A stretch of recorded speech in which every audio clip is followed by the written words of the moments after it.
Մտածել ես, թե ինչ ազդեցություն ունի կենտրոնական բանկը քո առօրյայի վրա եւ ինչով կարող է օգնել քեզ։ Արի բացահայտենք միասին։ Առաջինը պետք է խոսեմ գների կայունության մասին։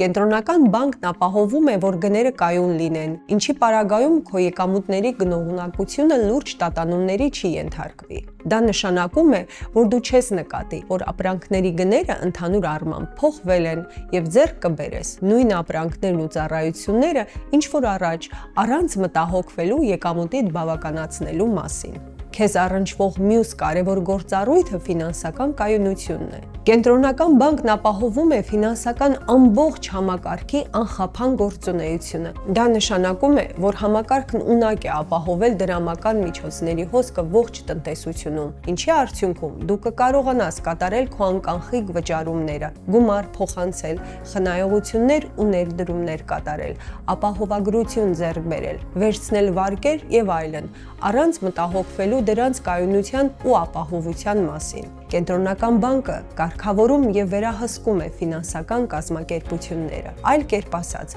սահմանում է խաղի կանոններ ու հետևում, որ ֆինանսական կազմակերպությունները հետևեն դրանց։ Եվ եթե դու օգտվում ես այն ընկերություններից, որոնք ունեն կենտրոնական բանկի լիցենզիան, իմացիր, որ քո օրինական շահերը պաշտպանված են։ Լիցենզավորված ընկերությունների ցանկը կարող ես գտնել կենտրոնական բանկի պաշտոնական կայքում։ Եվ վերջում ասեմ, որ քո առօրյայի անբաժան մասը կազմող հայկական դրամը եւս թողարկում եւ շրջանառության մեջ է դնում կենտրոնական բանկը։